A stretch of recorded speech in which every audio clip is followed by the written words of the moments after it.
What's going on, everyone? Welcome to another episode of 100 Yards of Football Sports Talk Radio. I'll be your host and producer, Logan Landers. Join me this afternoon to talk about the NFL draft prospect. And as we know, the draft is right around the corner.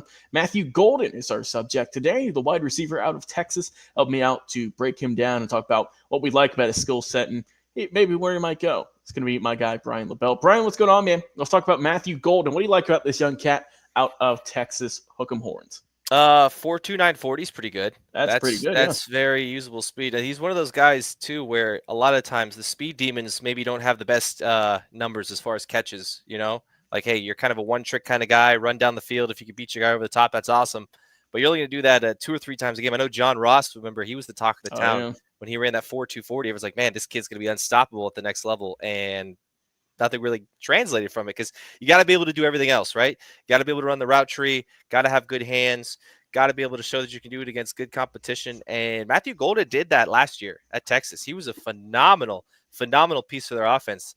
Now, if you go back, you watch the tape against Georgia, played pretty good against Arizona State. He didn't have a ton of catches, but when the ball was in his hands, he made plays. He was explosive. He got up and down the field. He's got really good hands, and for his size, I know his frame is the one knock on him. He's 195 pounds soaking wet. So it's not like he's going to be bruising anybody or running over. He's going to run out of bounds and avoid contact a lot. But a lot of people are saying he might be the best overall receiver in the draft. I know he's top 2 or 3 on almost everybody's board. The argument can be made for that. I mean, his numbers were great at Texas. If you were to ask Quinn Ewers or Arch Manning what they think of him, they probably, they're raving about the guy. They love having this dude. You can put him in the slot, put him out wide. He would have defenders draped all over him. He's still making plays. He could separate. He could, catch with contact, get around guys. I mean, he did a little bit of everything, and I'm excited to watch him play football on Sundays next year. Yeah, I mean, this guy really kind of broke out onto the scene, and before really this season, he had a good career, but it was nothing substantial or nothing insane. You know what I mean? He's a Texas guy through and through, went to high school out there, committed to TCU, played at Houston for a couple of seasons, and then he transferred over to Texas where, he had the big year this past season in 24, played in all 15 games, and clutch genes right there. 162 yards in the SEC championship game, and he also got the game-winning overtime touchdown out in the Peach Bowl. So that's already going to add a lot to his draft resume. And who might be picking him up here in a little while.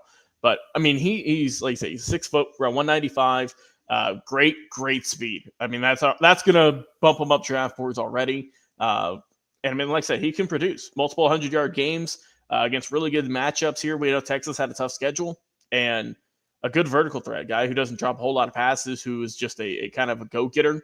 And really, like you said, just thrived in that Texas system. And I did see a report before we started here today that he was visiting with the Tampa Bay Buccaneers, and just kind of want to get your thoughts on that. That if Tampa does in fact draft him, they'll have just a great wide receiving core with potentially Matthew Golden, but we already know they got Chris Godwin who's coming off of an injury, so hopefully he'll be back and healthy, and of course one of the best just players in the league, and Mike Evans. So. And, of course, you got Baker Mayfield chucking the ball to you for 4,000, 5,000 yards, so that's not too bad either. But just want to get your thoughts on that, Brian. What if the Buccaneers end up going with this young guy out of Texas? Well, I want to say sometimes you have smoke and mirrors with these visits and talking to different players and saying, hey, we're looking here, looking there. But to do it a couple weeks really before the draft, kind of this late it's more so, I think, serious. It might be like, hey, it's the second date, right? You bring it on. Let's run this back again. It was a lot of fun. Maybe we got something clicking here. I think it would be a good addition for them because I think their defense is relatively young. They've done a very good job drafting defensive guys and bringing in defensive players.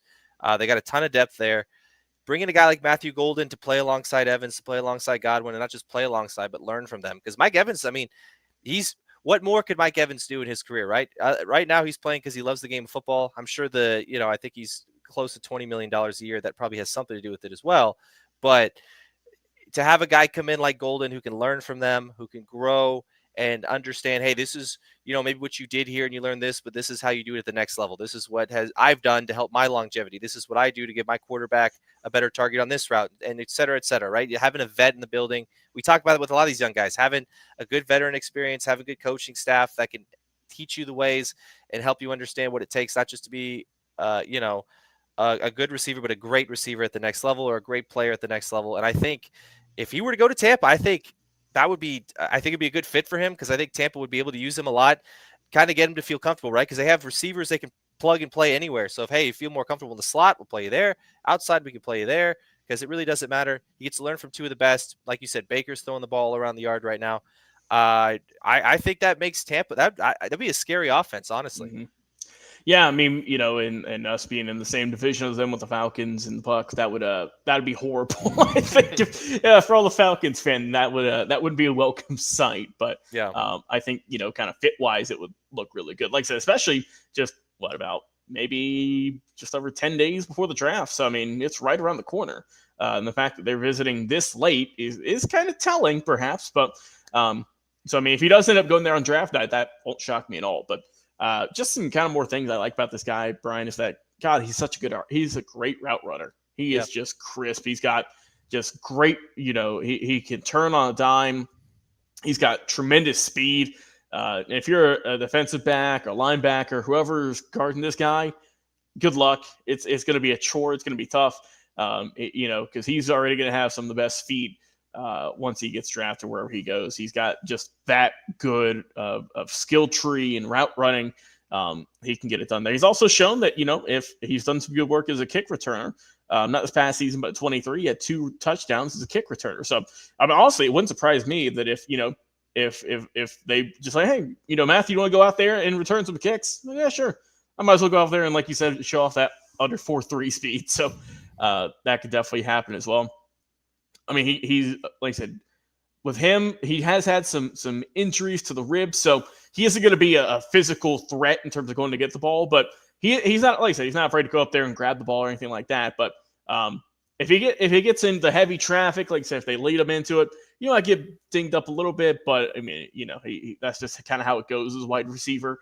But I think that, overall, when you look at him, he's got the hands, he's got the vertical, he's got the speed. I mean, that's why he's a top prospect in this draft. And wherever he goes, whether it be Tampa Bay or any other team in the league, that they're going to get a bona fide stud as a wide receiver. And I think that he'll make an immediate impact. But Brian, what are your final thoughts here on Matthew Golden before we wrap things up here today? Well, I mean, if he wasn't afraid to go up and get the ball when Malachi Starks is, lasered in on him, I don't think there are many other people on planet Earth right now that I'd be too terrified as far as, doing exactly that.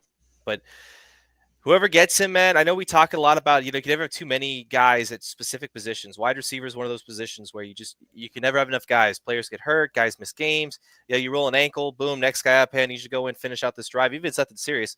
But I think, especially if Tampa is serious about bringing him in, it's a rich get richer sort of scenario, because they got a good core. He can learn from all those guys, like I said earlier. And I mean, I think anybody who picks him up is going to be happy to have him, because I mean, we've seen a lot of what this is, very much so a passing league now. I know Philadelphia is kind of the exception. Some of the teams are the exception to the rule there, but a lot of teams very pass happy. A lot of teams like to get guys like Golden, where you can get him in space, the little quick hitters, the drags, the quick screens. Let him take off, right? Give him the ball, let him use their speed, get away from guys and make plays after the catch. I think Matthew Golden's a perfect guy for that. I think he's my number 2 receiver on the board right now, but I think that could, who knows where all these GMs are on draft night. He wouldn't be surprised if he's the first receiver off the board.